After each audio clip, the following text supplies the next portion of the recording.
Hello everybody and welcome back to my channel. And this is your first time, you're welcome. This is Essential Patience and I am Patience.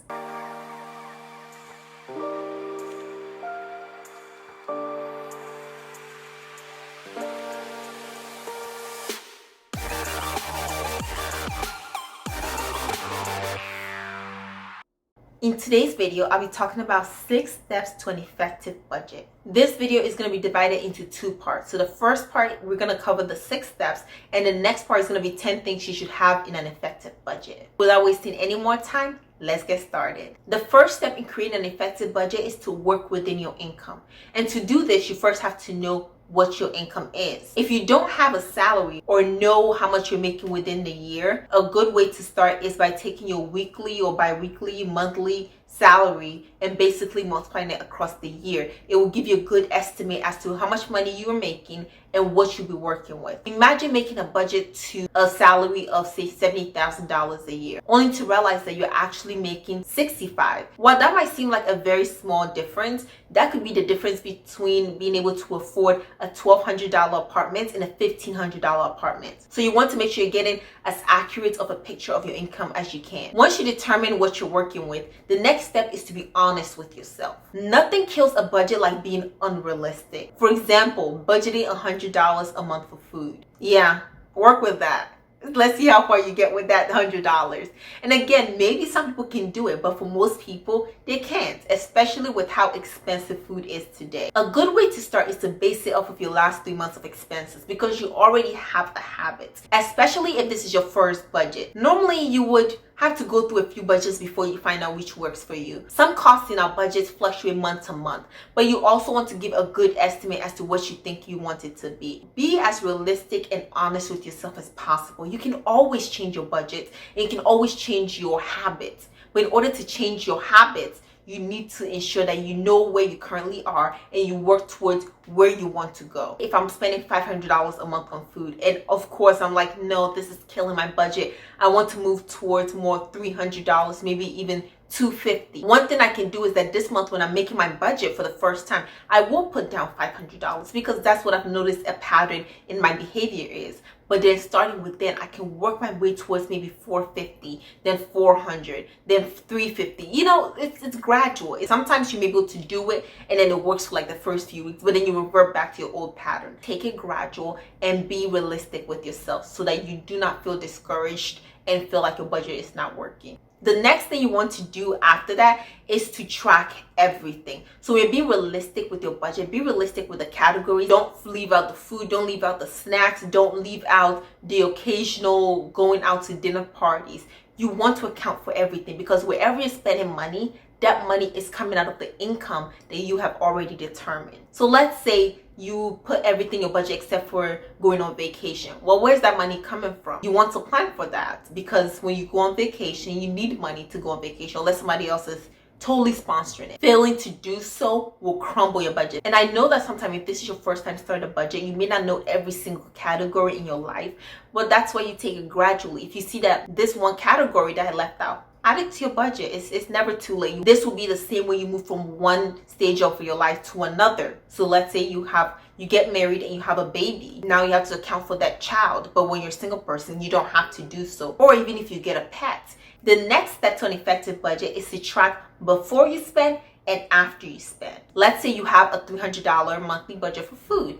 When you go grocery shopping, you have to track that. So how much money do I have left for my grocery shopping? And then when you come back from that grocery shopping, you take that money from what you have. This is your second grocery shopping of the month. And then you realize that I am already like 3 weeks in and I only have like $50 left after my second grocery shopping. Now you know, is this something that is for the first time happening or is it something that happens month after month? Maybe I need to increase my budget. Maybe this month something happened, that's why I have to spend a little bit more. Count it and track that money. Tracking before ensures that you are aware of how much money you have, and tracking after ensures that you're aware of what just took place and then how much you have for the next step. The next step to an effective budget is to start with the necessities. We all like to indulge in certain things whether it is going out, hanging out with friends, eating, going to the movies, whatever it is. Like, we all want to put all of that in our budgets just to make sure we're counting. Realistically speaking, most people don't have the amount of money they need for everything they want to do in this life. So we have to prioritize. Let's say I get my paycheck, I go on vacations to Bora Bora, and I spend my money, and then next week I have to pay rent. So yes, I went on vacation and had a beautiful and luxurious experience, but now I don't have any money to pay my rent, which means that I'll either be couch surfing or sleeping on the street. See how that goes? Maybe that's a little dramatic, but you get the example. When you're budgeting, you always want to start with the necessities of rent, food, utilities, to keep your life going, and then the things that you can maybe budget on the side for splurging, for vacation, for gift giving. Like, those are things you definitely want to keep in your budget, but ensure that the priorities, the main necessities, is first being taken care of. And remember that where you are in life is not forever. So maybe now you can't afford to go on a very luxurious vacation, but you can save up to that. Or you can even, work towards getting a better job, increasing your income, having more cash flow, so that one day you can take the vacation of your dream or buy that car you want to buy. Where you are in life, you always need to make sure you're prioritizing the necessities first. And the 6 steps to an effective budget is to choose a method that works for you. When you're especially starting out budgeting, every method may not work for you. So there's no need to go get a complicated Excel sheet that is just like trying to track everything. That may not be where you are right now, and that's okay. When I started budgeting about 7 years ago, I had a notebook and I would track everything that I wanted to spend money on and how much I've spent money on. I gradually moved to doing it in a document and then in an Excel sheet. Now that I'm in an Excel, I'm finding new ways to optimize my budget. That may not be where you are, and it's okay. Find a method that works for you. It could be, again, on paper, Excel sheet, Word document. It could be a mobile app. Whatever works for you and allows you to keep track of your finances, that's what you want to go with. And once you get into it and then you're like really being able to track it for a few months and you're really into it, you build the momentum, then if you want to explore a new method, there's always room to try it. Now that we've covered those 6 steps, let's move on to part 2 of this video, which is about 10 categories to include in your budget. Starting with number 1, of course, is savings. Having savings is imperative to having financial freedom. Most financial advisors will recommend that you at least save 10% of your income every single month. And by the way, I am not a financial advisor. There are many methods that are put in place to allow you to save money, whether that's in a pre-tax format or in an after-tax format.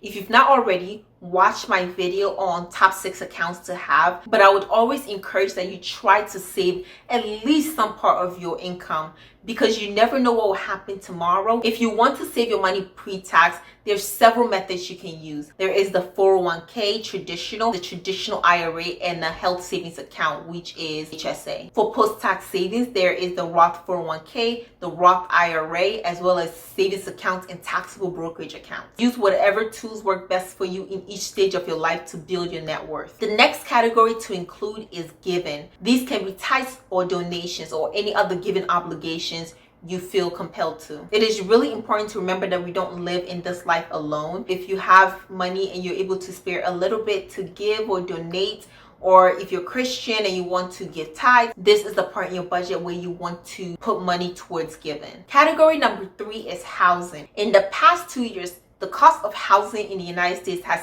skyrocketed, and there are many people who are finding it difficult to keep this cost under 50% of their salary. It is recommended that your housing costs no more than 1/3 of your income. But this is continually becoming unrealistic for many people. I would always recommend that each person does their best due diligence to ensure that they're getting the best deal they can get while prioritizing safety. Whether you're renting or you have a mortgage, there are other costs that comes along, such as utilities. The utilities are normally water, gas, electricity, and Wi-Fi, if you count as utilities. If you're a homeowner, you also have property taxes you want to budget for. And if you're renting, there are sometimes mandatory fees such as pest control, trash, renter's insurance, parking, and many more. As the expert suggests, you want to keep it under 33% of your income, but again, it's been challenging, so do your best to budget this as best as you can. The next category is groceries. Do you know that groceries is one of the categories people miss budget the most? I included. I recently had to reassess my grocery budget because I was not sticking to it. Like, food is expensive nowadays. With all the issues going on, food has been one of those things to also increase drastically. What you used to get for $100 of groceries is no more. Try as much as possible to be realistic with your grocery budget. And this also normally includes buying things for households, so household products, as well as any food that you are eating out. Unless you have a separate budget for that, any food that you buy out or order in should also be taken out of your grocery budget. The next category is insurance. I think sometimes if you don't pay insurance, you underestimate just how many different types of insurance there are in this world. Some of the common insurance we all know of is health insurance, life insurance, dental insurance, and vision insurance. But there are many more different types of insurances out there. And whichever one you want to get, whether it's accident insurance, I'm not including auto insurance because that would be in a separate category. Disability insurance, insurance for your children, insurance for other things in your life. Like, this can get very costly really easily. So make sure that you are taking note of that and budgeting for that. Category number 6, speaking of auto loans, is transportation. You want to make sure that you are budgeting for your transportation. If you own a car, how much is your car note if you have one? And how much is your insurance? If you don't have a car, how much are you spending on Ubers? How much are you spending on other public transportation? You just want to make sure you're accounting for everything. Also, if you have a car, you may want to put down a little something for maintenance, especially if you have some sort of routine maintenance on it. Category number 7 is debt repayments. I put it this low because I know not everybody has debt repayments. So if you don't have it, you can take it out. But any type of other debt you have, you want to put it in this category. This can be student loan, credit card, medical, personal loans. Do the snowball method. You list all of your different loans. So if you have like 3 different types of student loan debt, you're treating them as different debt, but you are just listing all the debt you have. If you have like 10 credit cards, you list them as separate credit cards. So you're not doing like, oh, credit card debt in general. You want to make sure you're paying at least a minimum on all of them, and then you take the smallest debt. You want to throw as much money as it to clear it. And then when you done paying that, you want to move on to the next one, and then you want to tackle that one as well, and then move on to the next one till you are down to the last one and you finish it off. A lot of people like to counter this method with, why don't I start with the debt that has the highest level of interest? And while that makes logical sense and some people can do it, study shows that people who use the snowball method are more likely to be successful. Because when you get into debt, it's not a math issue, it's a psychological and behavioral issue. Most people can't treat a psychological issue with a logical answer. You need to make it behavioral. That relief, that momentum you get from paying off your first debt and being so ready to attack your next debt is more important than trying to save on interest, because a lot of people end up just falling back into the same habit because they don't see the end.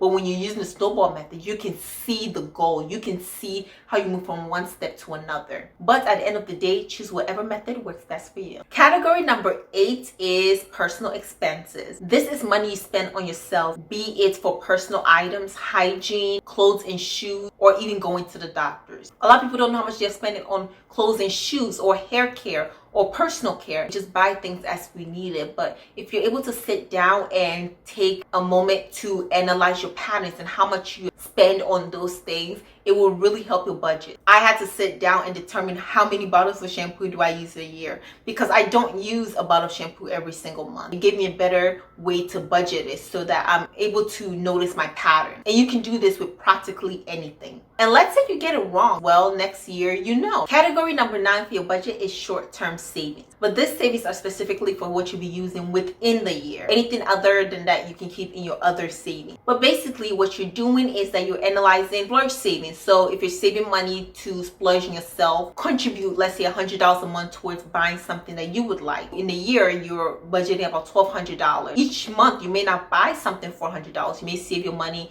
and then buy a Chanel purse at the end of the year. Whatever floats your boat. But basically, you're saving the money towards a splurge. Something else you can save for is gifts. We don't buy the same amounts of gifts for people every single month. Most of the time, Christmas probably has the most. And so you just want to make sure that you're saving money towards that. Think about all the people you want to buy gifts for the year. Save money towards it. And the good thing about Christmas is that it's at the end of the year. You can start saving maybe $50 towards it every single month. And then by the time Christmas comes, you have the money to buy everybody a gift. Another part of short-term savings is miscellaneous. If you live in a house, you know that things break, you end up needing something you didn't think about, some household products, whatever it is, you want to put a budget for miscellaneous where you need something that you didn't budget for. You can take money out of this savings, and if nothing comes out, you can use that money for whatever you want, but you want to contribute at least $50 a month towards savings. You don't end up needing anything during the entire year. You can put that money towards other savings. And category number 10 is customize this budget to where you are in your life and what you have going on. Maybe you have a pet, maybe you have children, maybe you have a spouse.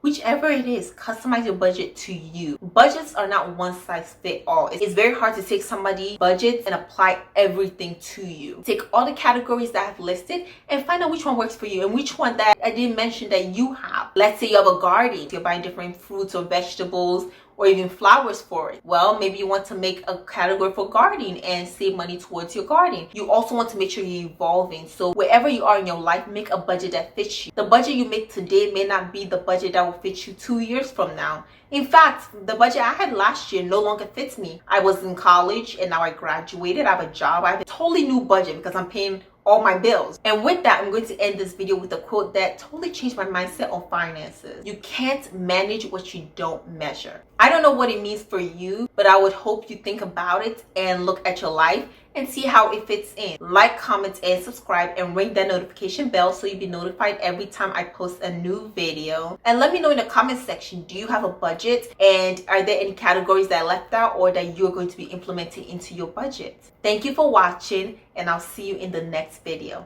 Bye!